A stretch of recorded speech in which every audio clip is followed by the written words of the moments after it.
This lecture deals with the phases of the moon. In this lecture, we will discuss the spin of the Earth, the orbit of the Earth, the axial tilt of the Earth, and the orbit of the moon. The learning goals of this module are to understand that the cycle of phases of the moon are due to its orbit around the Earth, and to be able to predict phases and rise set times of the moon, to be able to describe and explain field rotation, and be able to describe and explain how size of the lunar disk and librations arise from the eccentricity of the moon's orbit.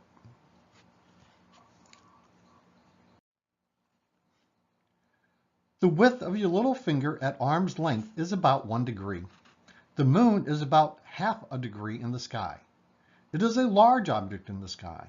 We can deduce much about the moon's orbit by observing it over the period of a year. Which square is darker, A or B?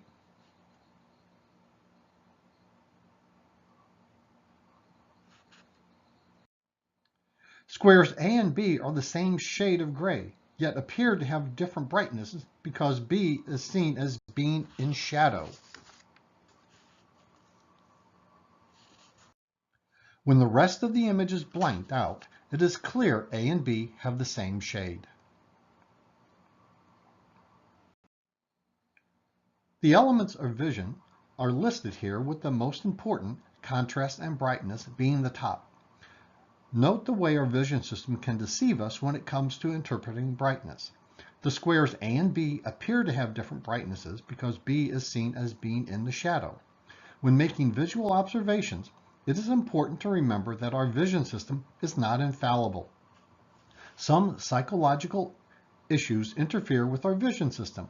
For example, prosopagnosia is the inability to recognize the faces of familiar people, and object agnosia is the inability to interpret sensations and hence to recognize things.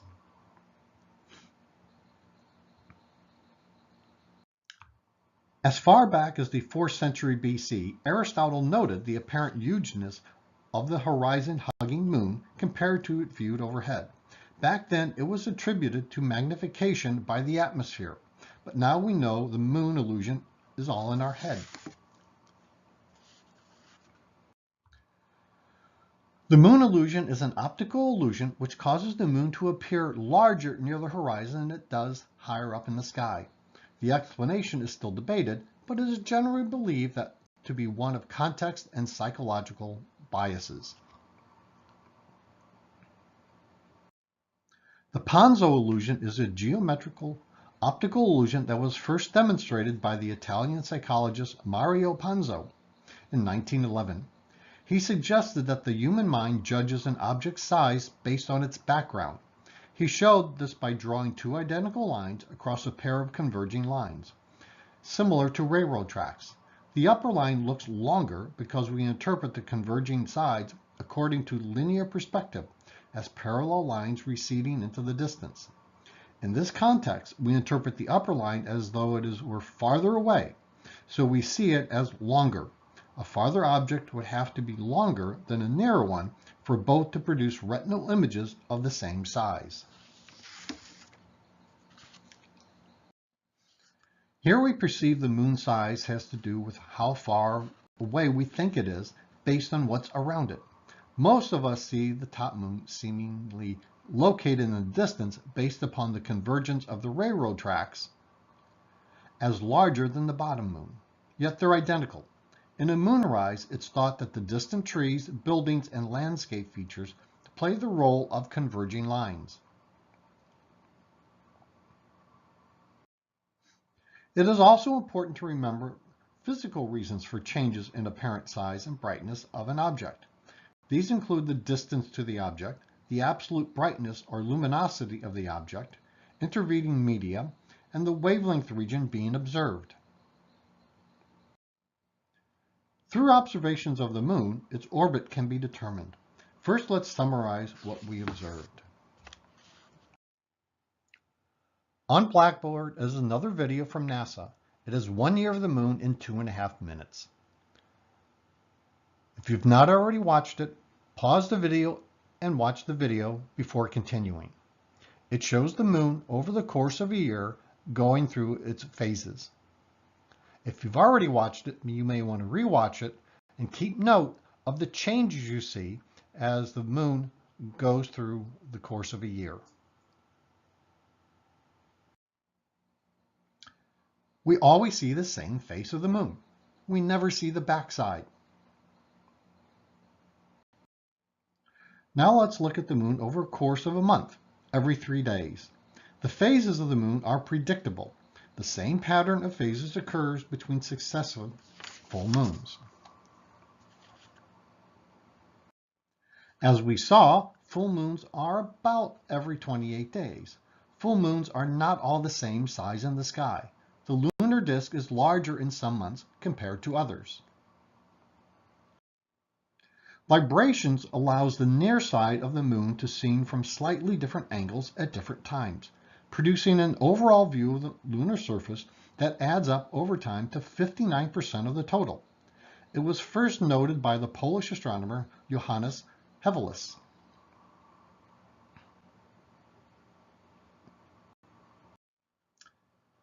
Through the night, it appears to rotate in the sky. Casual observers of the moon have fooled themselves into thinking the moon rotates in the sky, and that's why the moon appears to flip. If you stop and think about it, that makes no sense. The moon isn't moving much at all compared to the rate of the Earth's spin. The Earth is spinning on its axis, and that is why the moon's shape rotates along the path. The illuminated face must always face the sun. If the moon truly rotated, the feature on the surface of the moon would change throughout the night. This is known as field rotation. From looking at the full moons, we find the following. The same pattern or side is always facing Earth. There is a slight rocking back and forth, and this motion is called libration. The size of the lunar disk changes, although it is very close to a half a degree in the sky, and it's full about every 29.5 days. In summary, the moon is the most prominent feature in the night sky. The moon is second only to the sun in apparent brightness among celestial objects. It also appears roughly the same size as the sun. Over time, we can see about 59% of the moon's surface on account of librations.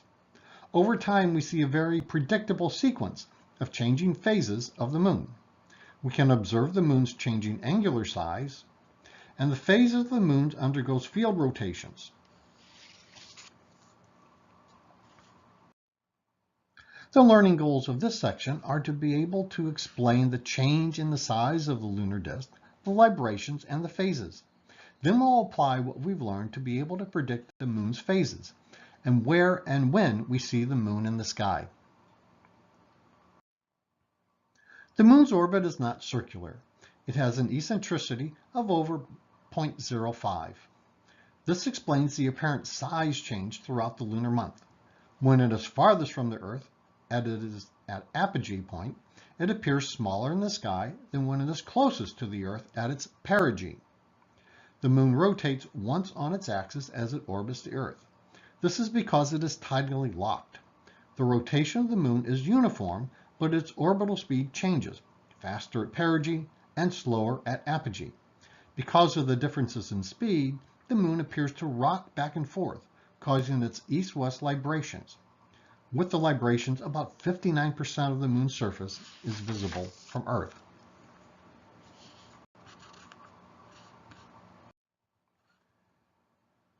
The moon's orbit is tilted. The inclination of the moon's orbital plane from the plane of the Earth's orbit is between 5 and 6 degrees. This inclination means we don't have eclipses every month.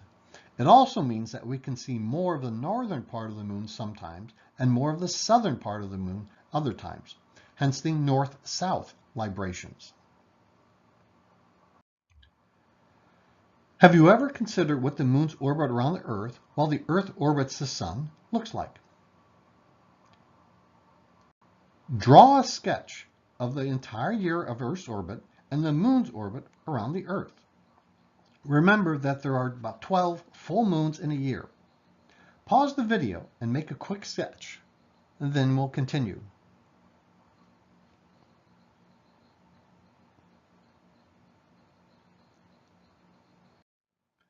If you drew something like this, that is not correct.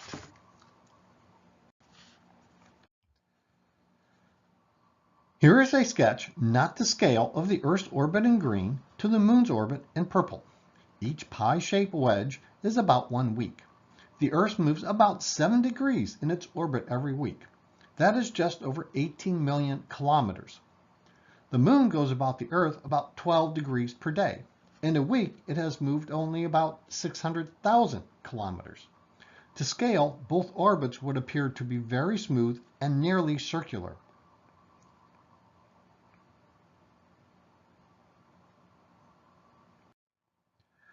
Somewhat to scale, this is what the Earth's and Moon's orbit look like. From new moon to new moon is about 30 days, which occurs about 12 times per year.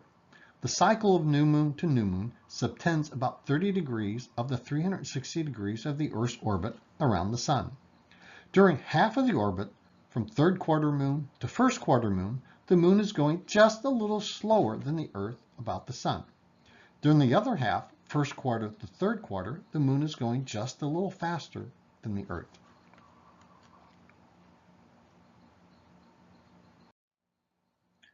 Ocean tides are caused by the gravitational interaction between the Earth and the Moon. There are 2 high tides and 2 low tides each day. During new moon and full moon, the difference between high and low tide is more extreme. Those are called spring tides. During first quarter and last quarter phases of the Moon, the difference between high and low tides is less extreme. Those are called neap tides. The key to understanding the tides is to examine the consequences of the fact that the Moon pulls harder on the side of the Earth nearest to it and less on the side of the Earth farthest away. The closest water is pulled more strongly, the water that is farther away less so, and the water farthest away the least. We will have the effect of stretching the water out into the shape of a football. Since the Earth is rotating, any location on the planet will pass through each bulge once each day. To a lesser effect, the Sun also creates a tide. These two effects do not always line up, but when they do, the Earth experiences more extreme tides.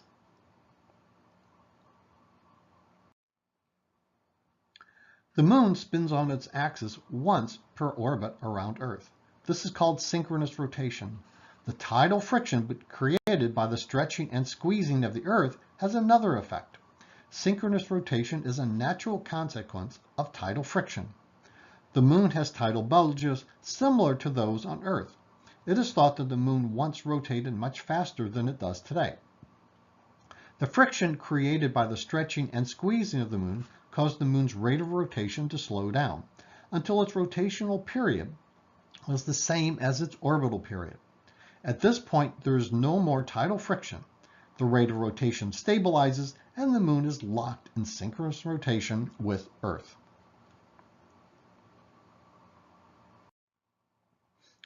The Moon shines because of reflected sunlight. There is no part of the Moon that does not receive sunlight. Half the Moon is always illuminated by the Sun. The phase of the Moon is determined by how much of the bright side we see. New moon, Moon is between the Earth and the Sun. The crescent, less than half of the Moon is lit up from the Earth's point of view. Quarter moon is at right angles with the Earth and the Sun. Gibbous, more than half of the Moon is lit up from Earth's point of view. Gibbous means a shape that is convex, bulges outward at both sides. Full moon, the Moon is on opposite sides of the Earth from the Sun. From the northern hemisphere, this is what the cycle of phases looks like. Wiki has a nice image showing the cycle of phases along Earth's orbit.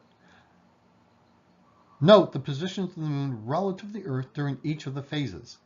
The Moon progresses from new moon to waxing crescent, first quarter, waxing gibbous, full, waning gibbous, last quarter, waning crescent, and back to new moon.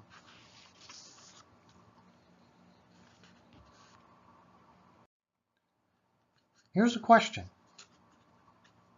Read through the question and we'll supply the answer.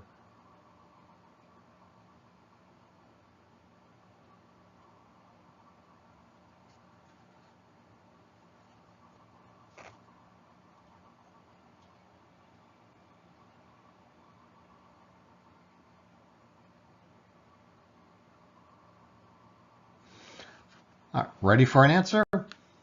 Right answer is A. The rotational period of the moon equals the orbital period of the moon around Earth. Just there is a difference between solar days and sidereal days, there is a synodic month and a sidereal month.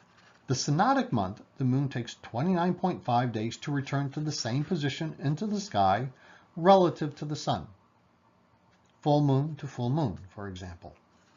A sidereal month, the moon takes 27.3 days to return to the same position in the sky relative to the background stars. In summary, the moon shines because it reflects light from the sun. Half the moon is in daylight. Phases are due to the changing angle between the sun and the earth and the moon. East-west librations are due to the eccentricity of the moon's orbit. North-south librations are due to the tilt of the moon's orbit with respect to the Earth's orbit around the sun. The same face is always pointed to the Earth, and it's called synchronous rotation. The cycle of phases is the synodic month and takes about 29.5 days. The learning goals of this part are to be able to predict the phases of the moon, its rise time and set time, and where it will be in the sky.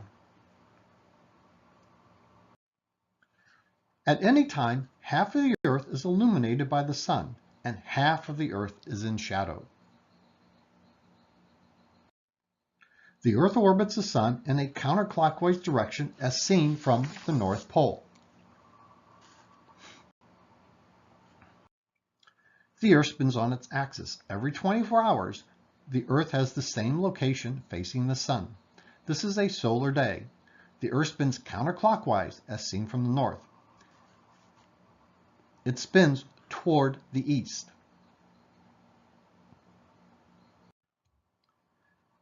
The observers at the 4 annotated locations on the Earth experience 4 different local times. The person at the top is experiencing sunrise around 6 a.m. As the Earth rotates, he is in the sun. The person to the left is at local noon. The sun is at the highest altitude for the day. The person at the bottom is at sunset around local 6 p.m. As the Earth rotates, the sun will set and he will be in shadow. The person on the right is experiencing local midnight. We will use these 4 people to help predict the position and phase of the moon throughout the month.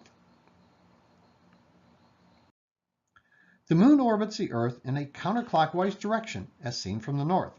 It also rotates on its axis once per orbit, also in a counterclockwise direction.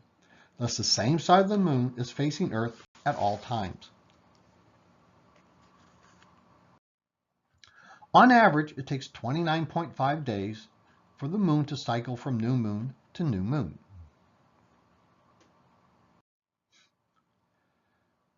This picture shows both the top view and the phase that is observed from Earth.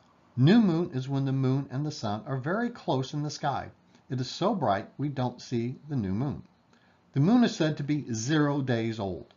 People have been known to compete to be the first to see the thin crescent moon after new moon, which can be just hours later.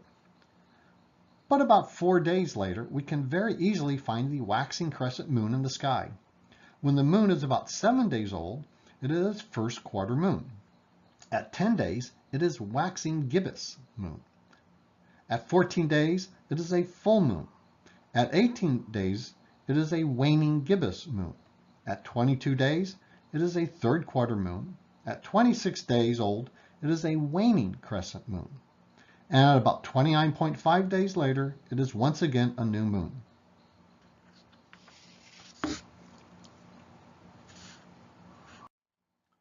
We will draw a line from the Earth to the moon as it orbits the Earth. Where the line intersects the surface gives the local time. The perpendicular line gives the local times when it will rise and set. Here we look at new moon. The images on the right gives the view of the moon as seen by our 4 observers. At new moon, it coincides with the sun. It is overhead for the observer at local noon. The moon rise time is around sunrise time, and the moon set time is around sunset time. The midnight observer does not see the moon. About 4 days later, the moon is in a waxing crescent shape. The rise time is midway between sunrise and noon. The set time is midway between sunset and midnight. The moon is directly overhead for somewhere midway between noon and sunset. Chasing the sun, the moon follows the same arc-shaped path in the sky, with its horns pointed away from the sun. The observer at sunrise and midnight do not see the moon. The observer at local noon sees the moon in the east, partway up from the horizon. The observer at sunset sees the moon in the west, above the horizon. At 7 days, the moon is directly overhead at local sunset, around 7 p.m. It is first quarter moon. The moon is appearing to rise for a person at local noon. The moon is appearing to set for the person at local midnight. The moon is not visible to the observers between midnight and noon. The moon chases the sun, with its bright side leading. When it is in waxing gibbous phase, about 11 days after new moon, the moon is directly overhead for an observer midway between sunset and midnight. The moon is rising for an observer midway between noon and sunset. The moon is setting for an observer midway between midnight and sunrise. The observers at noon and sunrise do not see the moon in the sky at all. The observer at sunset sees the moon in the eastern sky, part way up from the horizon. The observer at midnight sees the moon in the western sky on its way up to setting.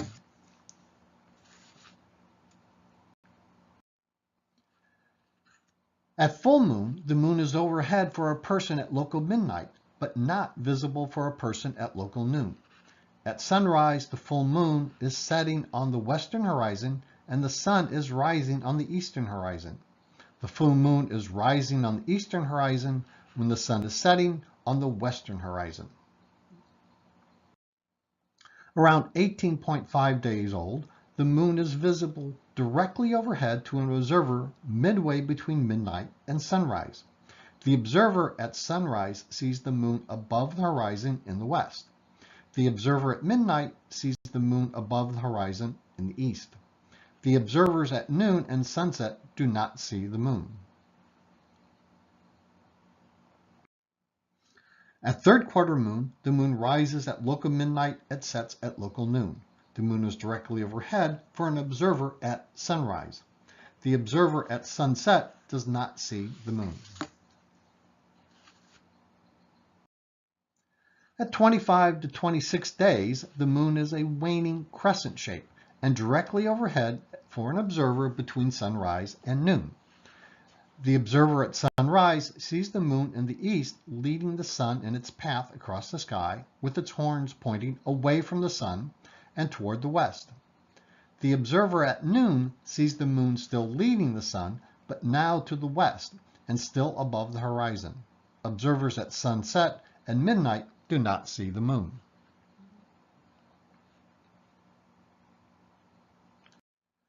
Four days later, the moon is back to new.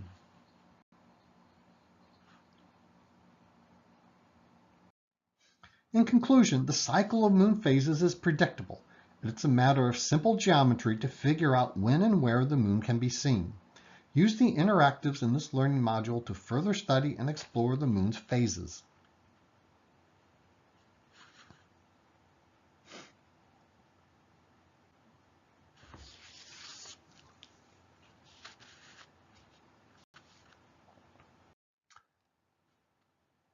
Here's a question.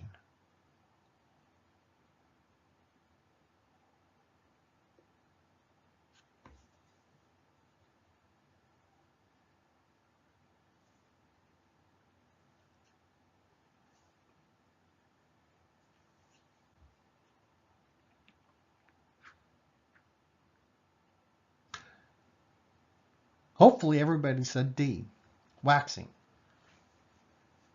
Think of your car. When you wax your car, it's getting brighter. So a waxing moon is increasing in brightness.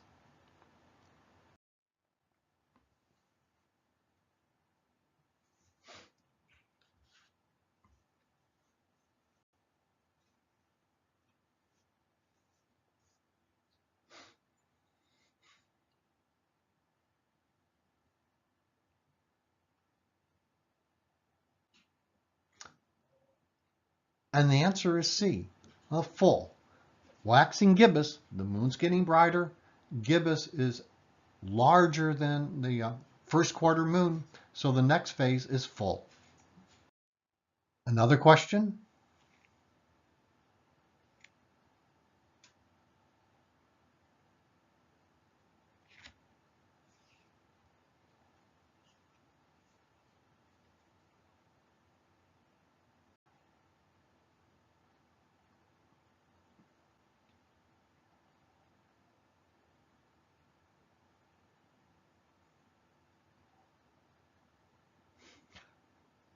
The moon only shines by reflected light. It does not emit any light on its own. The answer is C. The orbital position is purely a matter of geometry, of where the moon is in its orbit around the sun and how much of the illuminated surface we see. For the lab, do activity 4 in the Learning Astronomy by Doing Astronomy book, studying the phases of the moon from a privileged view. Bring it in the next class.